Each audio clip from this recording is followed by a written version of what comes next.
माझ्या पाल्याची शाळा सुविधा शून्य शाळा पाहण्यासाठी पालकांची भरली शाळा। जिल्हा परिषद उर्दू शाळेत पालकांनी आपले पाल्य पाठवलेच नाहीत। एकीकडे जिल्हा परिषद नगरपालिका शाळेत विद्यार्थी संख्या अभावी शाळा बंद पडत आहे। मात्र डोणगाव येथील जिल्हा परिषद उर्दू शाळेतील विद्यार्थी संख्या दरवर्षी वाढत असताना सुद्धा या शाळेची बिकट अवस्था आहे। विद्यार्थी संख्येनुसार शौचालय, मुतारी, डेस्क, बेंच नाहीत। अशात सुविधा शून्य शाळेत 15 फेब्रुवारी रोजी पालकांनी शाळेत आपले पाल्य शाळेत न पाठवता फक्त पालकांनीच शाळेत हजेरी लावली। डोणगाव येथील जिल्हा परिषद उर्दू शाळेत 1ली ते 4थी पर्यंत शाळा असून 347 विद्यार्थी असून या शाळेत डेस्क, बेंच नाहीत, तर विद्यार्थी संख्येनुसार या ठिकाणी शौचालय व मुतारी नाही, ज्यांनी कित्येक विद्यार्थी शाळा सुटल्यानंतर घरी गेल्यावर त्यांना शौचास व लघवीस जावे लागते।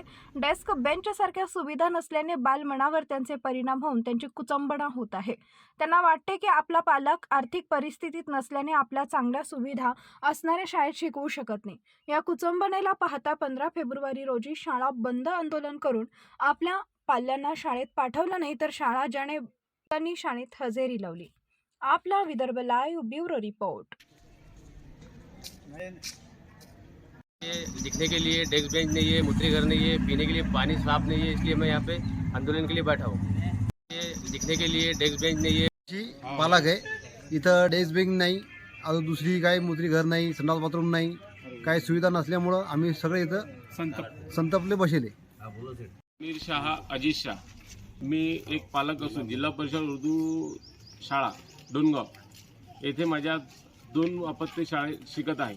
मात्र या शाळेमध्ये कोणत्याच प्रकारे मूलभूत आणि भौतिक सुविधा नाही। या शाळेमध्ये डेस्क बेंच नाही आणि 347 विद्यार्थी संख्येनुसार या शाळेमध्ये मूत्री शौचालय नाही। अशात माझ्या पाल्यांची कुचंबना होत आहे। याचप्रमाणे इथं प्रत्येक पालक हे समस्येला तोंड देत आहेत। त्यामुळं आज आम्ही विचार केला आणि 15 फेब्रुवारी रोजी आम्ही या शाळेमध्ये आपले पाल्य न पाठवता आम्हीच शाळेमध्ये आलो। आता जर आमच्या आंदोलनाची दखल गेली नाही तर उद्या पंचायत समितीमध्ये शाळा भरणार, त्यानंतर 20 तारखेला जिल्हा परिषदमध्ये शाळा भरणार आणि तसं नाही झालं तर डोणगाव येथील ग्रामपंचायतमध्ये आम्ही ग्रामपंचायत ताब्यात घेऊन तिथेच आमची शाळा भरवणार मुलांची।